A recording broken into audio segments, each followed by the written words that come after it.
راہ علی نماز ہے، راہ علی زکوٰۃ ہے، راہ علی یتیم پروری ہے۔ عزاداروں، میں دوستو عرض کروں، کوفہ میں بیت المال میں اہواز سے شہد کے مشکیزیں آئے۔ امیر المومنین کوفے کے یتیم بچوں کو اکٹھا کر کے اپنے ہاتھوں سے شہد کھلاتے تھے۔ لوگوں نے عرض کی، یا امیر المومنین آپ کیوں زحمت کرتے، ہم بچوں کو شہد کھلا دیتے ہیں۔ فرمایا بات شہد کھلانے کی نہیں، بات اس احساس یتیمی کو ختم کرنے کی ہے۔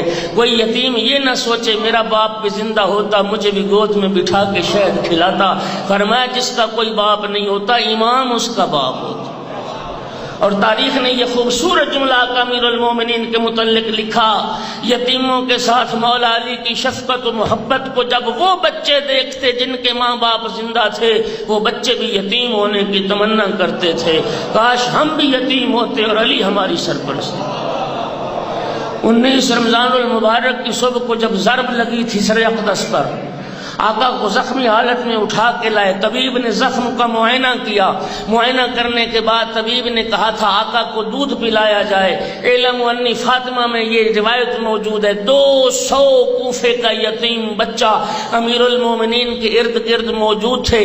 جب دودھ کا سنا یتیم دوڑے، پتہ نہیں کہاں سے، تھوڑی دیر کے بعد آئے تو ہر یتیم کے ہاتھ میں دودھ کا پیالہ تھا۔ آقا آپ دودھ نوش فرمائیں، آپ کے بعد ہمارا کون ہے؟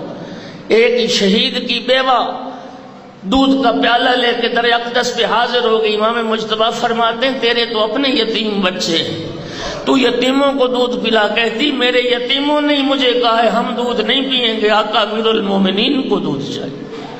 میرے دوستو، یتیم پروری راہ امیر المومنین، نماز راہ امیر المومنین، زکوٰۃ راہ امیر المومنین ہے۔ میں کہتا ہوں عبادتیں دو طرح کی ہیں، مالی عبادتیں، بدنی عبادتیں۔ نماز بدنی عبادت ہے، روزہ بدنی عبادت ہے، زکوٰۃ مالی عبادت ہے، خمس مالی عبادت ہے، حج بدنی بھی ہے مالی بھی ہے۔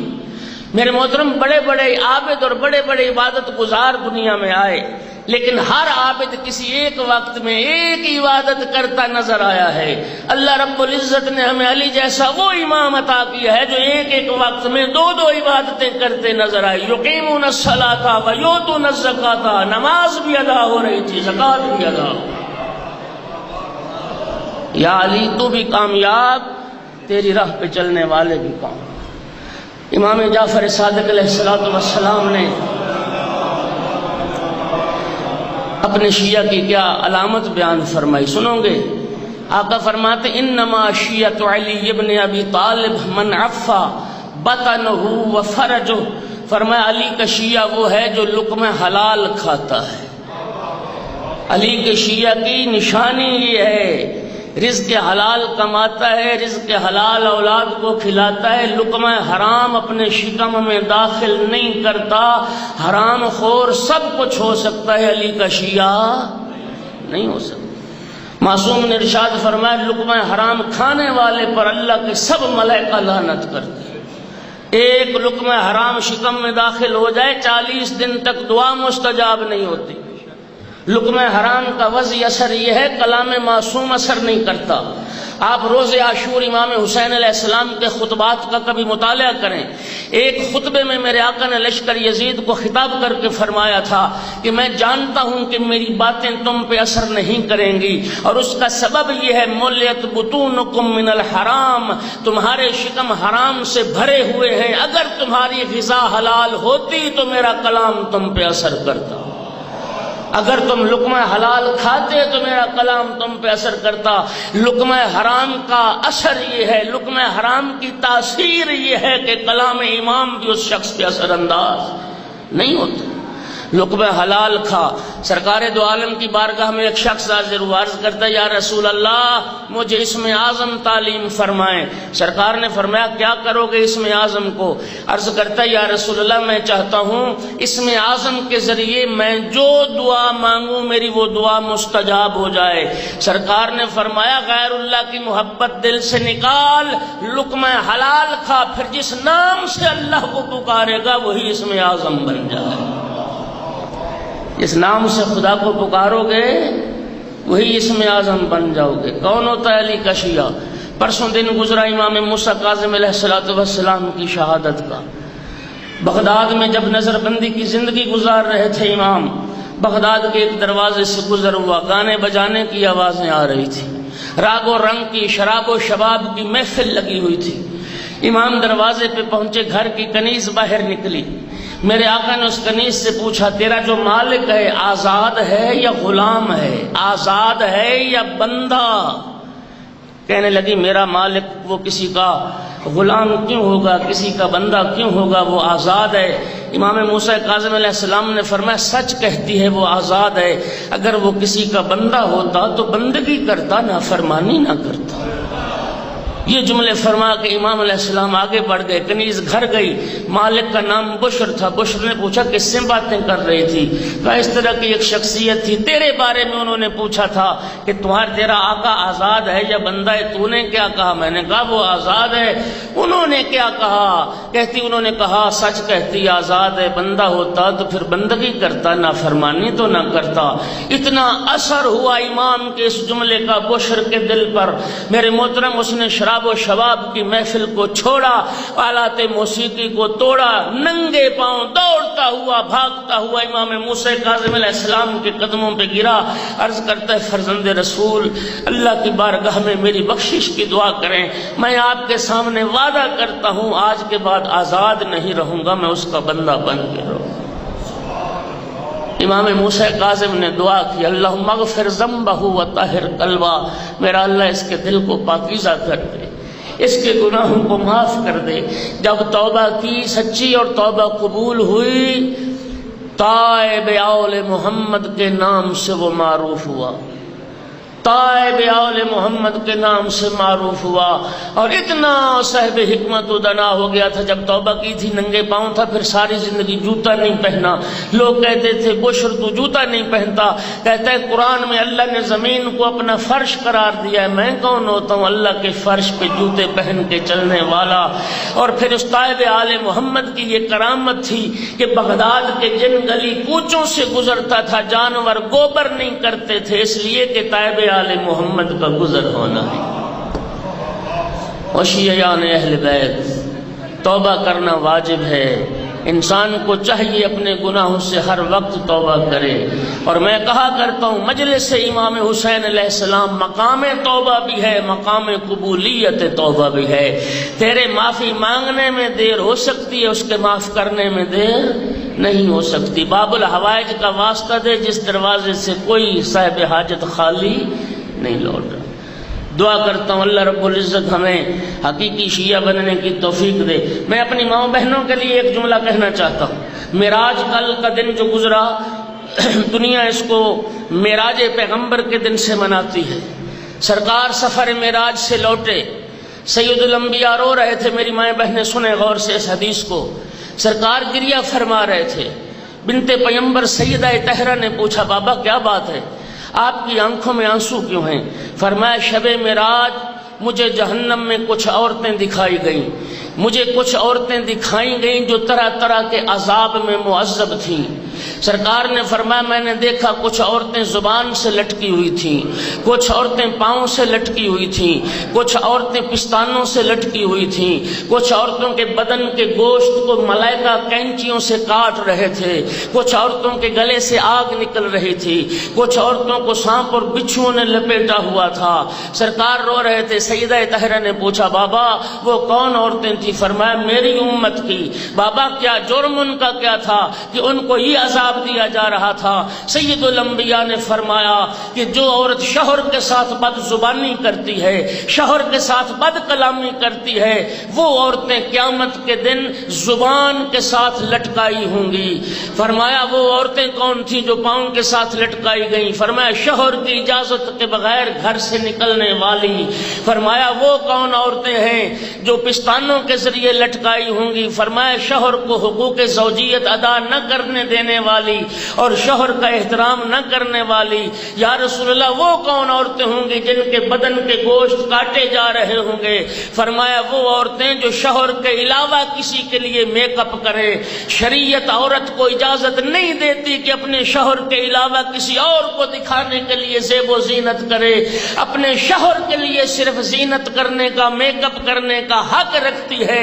جس نے شوہر کے علاوہ کسی کے لیے زینت کی، قیامت کے دن جہنم کی کینچیوں سے اس کے بدن کے گوشت کو کاٹا جائے گا۔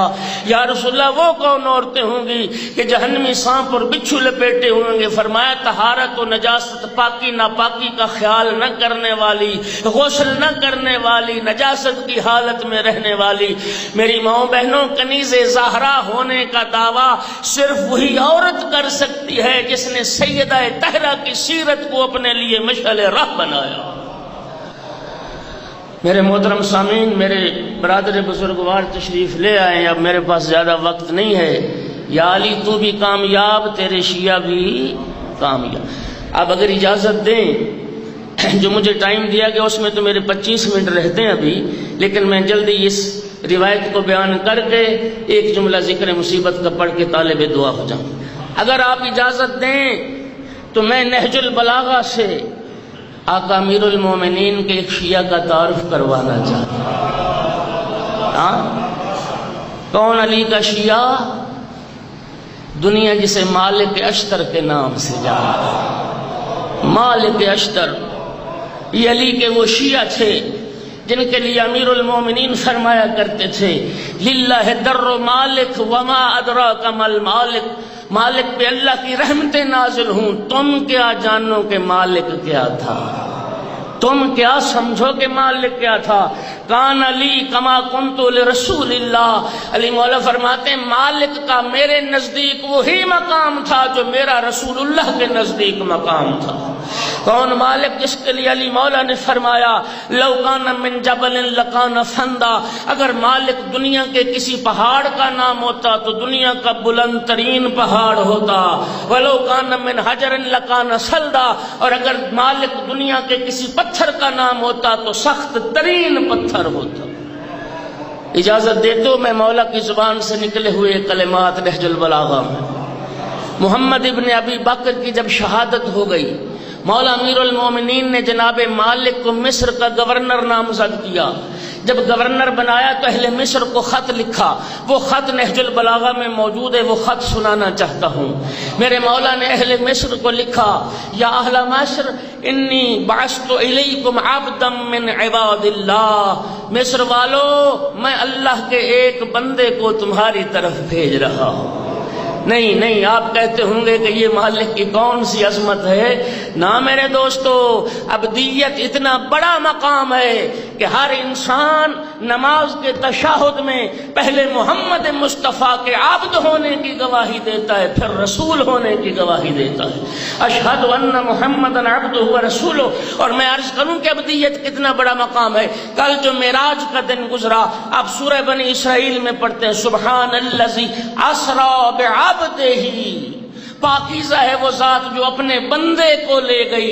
یہ نہیں کہا پاکیزہ ہے وہ ذات جو اپنے حبیب کو لے گئی، جو اپنے رسول کو لے گئی، جو اپنے نبی کو لے گئی، جو خاتم النبیین کو لے گئی۔ نہیں، اسری بعبدہ، پاکیزہ ہے وہ ذات جو اپنے بندے کو لے گئی۔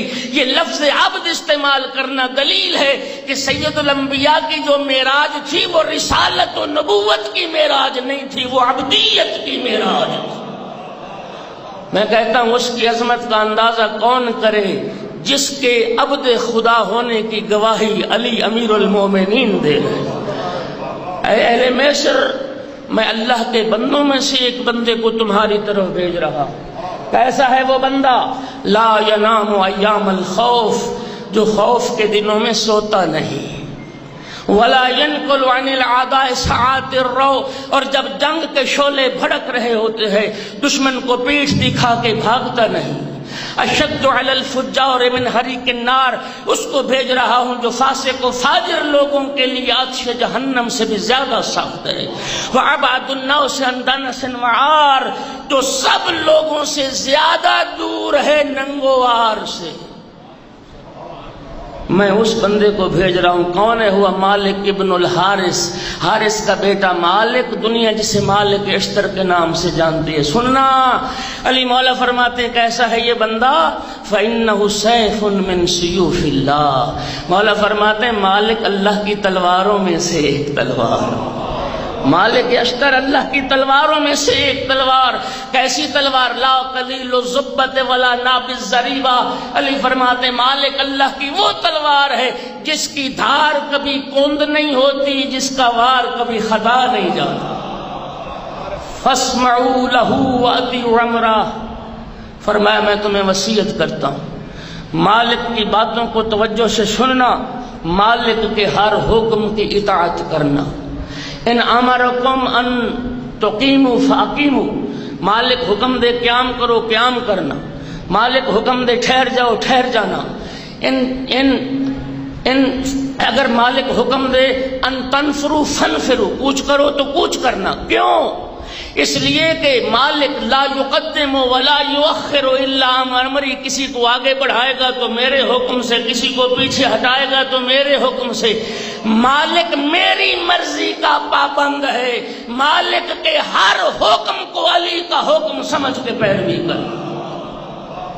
یہ ہے شیعت، یہ ہے شیعت. مالک میری مرضی کا پابند ہے.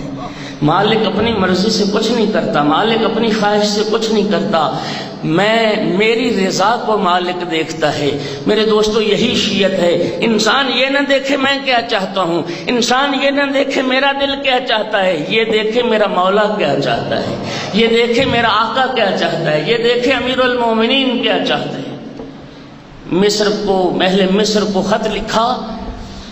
مالک جا رہے تھے مصر، لیکن مصر پہنچ نہ سکے. راستے میں حاکم شام کی سازشوں کا شکار ہو گئے. شہد کے شربت میں زہر ملا کے مالک کو پلا دیا گیا. مالک کی شہادت ہو گئی مصر کی راہ میں. خبر شہادت شام بھی پہنچی، عراق بھی پہنچی. شام والوں نے مالک کی موت پہ جشن منائے، خوشیاں منائیاں. معاویہ نے برسر منبر آ کے یہ تقریر کی تھی اور کہا تھا ایھا الناس ان لعلی ابن ابی طالب یدان یمینان. لوگوں علی کے دو دائیں ہاتھ تھے، دو دائیں ہاتھ تھے. قطعت احدہما یوم الصفین ہو عمار بن یاسر. علی کا ایک دائیں ہاتھ میں نے صفین میں کاٹ دیا جو عمار یاسر تھے. وقطعت الاخری اليوم. دوسرا علی کا دائیں ہاتھ میں نے آج کاٹ دیا جو مالک اشتر تھے. لیکن جب خبر عراق پہنچی نہ، کوفے پہنچی، عراق کی فضا سوگوار ہو گئی. امیر المومنین کی آنکھوں سے بے ساختہ آنسو جاری ہو. مالک کی خبر کو سنا، رو کے فرماتے انا للہ و انا الیہ راجعون. اللہم انی احتسبہ عندک. بارگاہ رب العزت میں دعا کے لیے ہاتھ اٹھا دی. میرا اللہ، میں مالک کی موت پہ تجھ سے اجر کا طلبگار ہوں. میرا مولا تو جانتا ہے علی کے لیے سب سے سخت مصیبت کا دن تھا جس دن تیرے رسول دنیا سے پردہ فرما کے گئے تھے. میرا اللہ تو جانتا ہے رحلت پیغمبر کے بعد علی نے خود کو صبر کا عادی بنا لیا ہے. میرا اللہ، میں مالک کی موت پہ صبر کروں گا اور تجھ سے اجر کا طلبگار ہوں. خدا کی قسم یہ تھے وہ شیعہ. پھر علی مولا جنہیں یاد کر کے رویا کرتے تھے. ایسے روتے تھے اپنے پیارے صحابہ کو یاد کر کے جیسے بوڑھی ماں جوان بیٹے کے غم میں روتی. رو کے فرماتے تھے حل موجود ان کا مالک ہے کوئی دنیا میں مالک جیسا. حل مرجو ان کا مالک، کیا امید کی جا سکتی ہے کوئی مالک جیسا ہوگا. حل قامت النساء ان تلدن مثل مالک. فرماتے تھے عورتیں بانجھ ہو گئیں جو مالک جیسا بیٹا جنم دیں. یہ ہے علی کا شیعہ. اللہ ہمیں آقا کا حقیقی شیعہ بننے کی توفیق عطا فرمائے، ہمیں حقیقی شیعوں میں شمار فرمائے. دوستو، صرف ایک جملہ ذکر مصیبت کا. اللہ کے دین کو بچانے کے لیے آج 28 رجب ہے. بہن بھائی نے اکٹھا سفر شروع کیا تھا مدینے سے اللہ کے دین کو بچانے. بہن بھائی نے اکٹھا سفر شروع. بس وعدہ ایک روایت کا کیا ہے تو صرف ایک جملہ عرض کروں گا. عزادارو، تیاری شروع تھی، سامان سفر باندھا جا رہا تھا۔ امام مظلوم ودا کے لیے نانا کی قبر پہ آئے، السلام علیک یا رسول اللہ، نانا میرا سلام آخر قبول کر۔ نانا کی قبر پہ ہاتھ رکھ کے ایک جملہ فرمایا، اللہم ان ھذا قبر نبیک، میرا اللہ یہ تیرے نبی کی قبر ہے، وانا ابن بنت نبیک، میں تیرے نبی کی بیٹی کا بیٹا حسین ہوں۔ اللہم اختر لی ما هو لک رضا ولرسولک رضا، میرا اللہ میرے لیے اس امر کو اختیار فرما جس میں تیری بھی رضا ہو، تیرے رسول کی بھی رضا ہو۔ ازادرو نانا کا سلام کرنے کے بعد بھائی حسن کی قبر کا رخ کیا، السلام علیک یا اخا، بھیا میرا سلام آخر قبول کر، میں آپ کی قبر کو چھوڑ کے جا رہا ہوں۔ بھائی کا سلام کرنے کے بعد ماں زہرا کی قبر کا رخ کیا۔